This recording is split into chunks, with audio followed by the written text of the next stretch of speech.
Hey, what's going on, guys? This is AndrewChicken, and welcome back to another video. Azan has already been nerfed, but also buffed. He got a few changes on this last PTS update, because the PTS was down for a few days. They were tweaking a lot of things with Azan, and so I want to showcase those in this video, just for those who are curious. First of all, yes, he still does have infinite range. Not really sure why. I feel like he shouldn't have infinite range, but he does. And yeah, you can do that. So that's still a thing you can do with Azan. Also that, we don't talk about that, okay, don't worry about it. But he does have some changes. So first of all, let's talk about cards. If we go into his loadout here, you can see a few different changes. First of all, Grim Deliverance has been nerfed. So instead of healing for 50 for every percentage point of ire consumed by abilities, you now only heal for 30 at max, which is a pretty significant change. So he's going to be a lot less, I guess, independent from his healer now, although he still can achieve quite a bit of self-sustain. So first, you'll notice this build has absolutely no self-sustain in it other than Grim Deliverance, and so we are going to just head over to the Cassies here and show what that healing looks like. Let's get shot. Thank you, Cassies. So on a normal ability, 450 heal per ability now. Much more reasonable considering their cooldowns. And then the wall is 600, and obviously it protects you from some damage as well. And you can, of course, couple this with the lifesteal from his talent, which is pretty nice. So, still got some good sustain. And of course, we can also combine this with a different card. So let's go for Persistence and let's go for Heal Spam, which has Eternal Strife in it. Eternal Strife has not been nerfed, as well as Overwhelming Presence. I don't think that one's been nerfed either. But yeah, Grim Deliverance, pretty much the only self-sustain card that's been nerfed. So we can get shot by these Cassies all day long here. Charge up our ire a little bit. There we go. And yeah, I can use the wall and it's still 1100 healing. And then if we get a little bit more ire, I'll destroy my wall faster, please.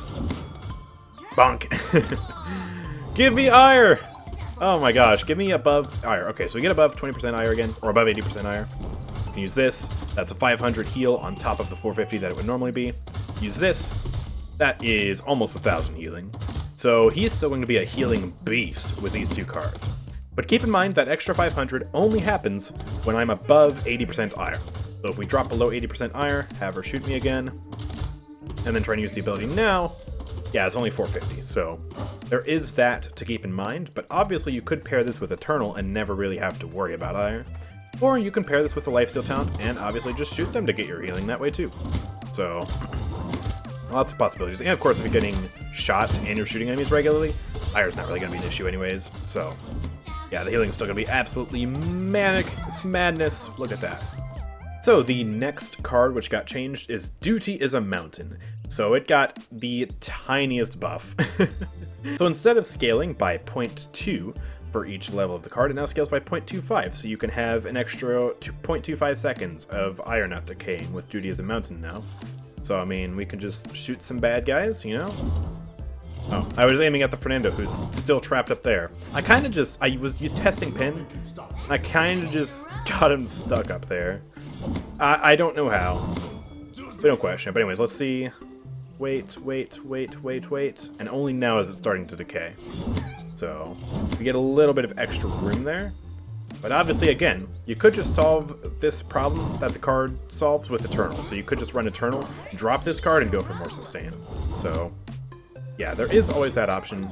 Again, if you're having ire problems, as long as you're actively in combat, I don't see a world in which Azan has ire problems. Keeping his ire meter fully, if not almost fully, topped off all the time.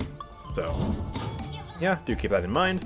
And the final card nerf, which I noticed, is Ad Eternum now only scales up to 15% instead of 20%.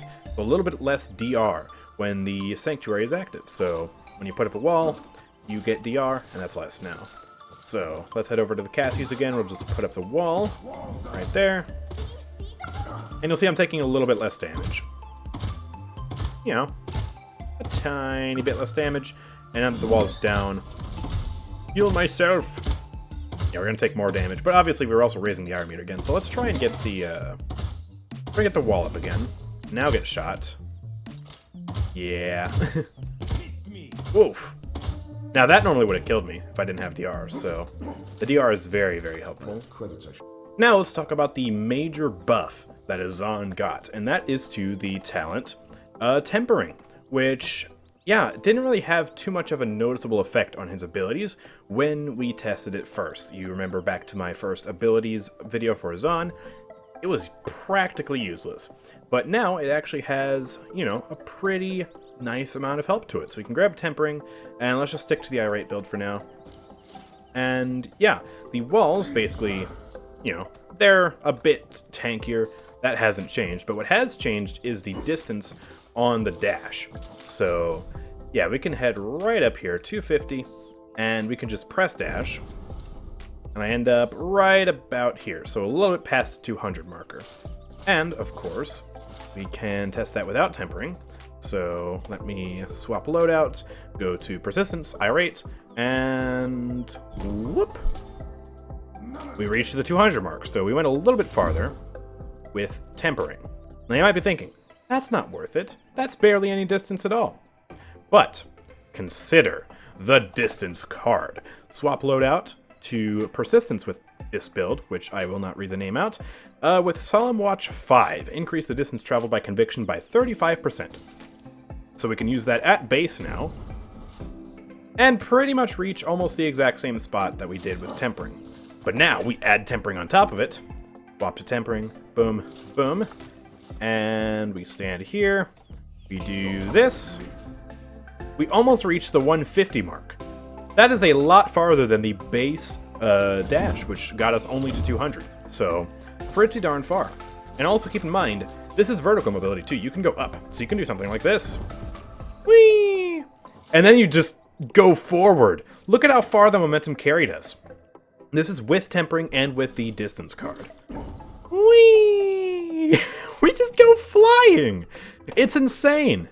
For comparison, here is base pin, or base dash, conviction, whatever you want to call it. Whee! Goodness, we can barely make it here with that upwards momentum. Like, we just fall flat. There's not really that much, like, momentum to it. And of course, we can try this with this build. We can go up into the sky. Yeah, we go a decent distance still. That's pretty far. But my goodness, with tempering and this build with Solemn Watch, it's just like, oh, I hit the ceiling, so my momentum got stopped by that. But it's just insane how much distance you can get out of this. So, I remember griping a little bit about, like, oh, the pin doesn't go very far, but yeah, it certainly goes far with this talent. Now, obviously, of course, this does come at the cost of a longer cooldown, which is annoying, to say the least. But, I mean, if you get Chronos, which, by the way, I'm demonstrating all this with Chronos, so I can be a bit better at demonstrating it. But, yeah, without Chronos, it's longer. With Chronos, it is a little bit more bearable, the pin. Like, you notice, we go up. It has an 8-second cooldown, and this also is with Indignation at level 4, so we get that cooldown reduction at base as well. So, yeah, pretty crazy. And also, the final ability obviously also been augmented. Honestly, not worth running the talent just for this ability. It does 450 damage now, instead of 300. I mean, we can swap, go to Persistence, go to Irate, wait for the cooldown, because it's a very long cooldown. Reckoning as a 10-second cooldown at base, that's 15 seconds with this talent. Yeah, that's only 300. Oh, goodness. Now let me charge up the irons, show how much damage it does at max ire, because it does get augmented slightly. Like, all your damage is just bigger with max ire. So we do this, 336 on that Victor now. Whereas if we swap loadout, go to tempering, irate, let me make sure, get all that ire back, and 504 damage. So you can get a 500 damage burst with tempering if you have max ire with that now. So you can do kind of a combo chain like this. Bam, bam, bam. That wasn't meant to be heavy hit, but ideally be the medium hit, and then you follow up with a heavy hit for execution. Pretty cool. Let me try that again. 1, 1, 1, and bam. There we go. Very nice burst combo. That did more damage than that Victor had, so theoretically, if someone got a tiny bit of damage reduction or a tiny bit of healing, you'd still be able to kill him with this combo using tempering. So, yeah, tempering isn't as bad anymore. I still am not totally convinced that it's his best talent, but it's getting there. It's getting better, and I like that. Because if tempering went into freaking live servers in its state where it was initially on the PTS, it'd just be so bad. So he actually has a talent now. I mean, you can do this and just go flying. So I think that's really, really cool. Oh yeah, and I think with max IR you go faster, right? Oh, let me charge up my IR again. With his infinite range. Boop, boop, boop, bop. Alright, let's try this. Oh my gosh, dude. The leap you can get with tempering combined with this freaking card Solemn Watch. Actually nuts. And you can carry someone kind of halfway over too. My goodness. Also, one last thing, his ultimate does, in fact, still knock people back who are crowd control immune. So these auto-fire casting bots are crowd control immune, and you can see, just knocked him into the corner. I permanently saved Fernando's life? Wait, no, I didn't. They actually shifted their targeting. Huh. That's neat. I learned something new today. Cool. So one final thing I wanted to test is if I go tempering with Solemn Watch on Timbermill, can we do something like this? Whoa! Oh my gosh, dude. Okay. Okay. Okay, Azan, I see. Oh my gosh, dude. I wonder, hey, Khan, stand still. Stand still, you idiot. Let's get max ire. Alright. Whee! Holy crap, I went so fast. I think I hit the skybox, dude. I think I hit the skybox and bonked my head. That is insane, dude.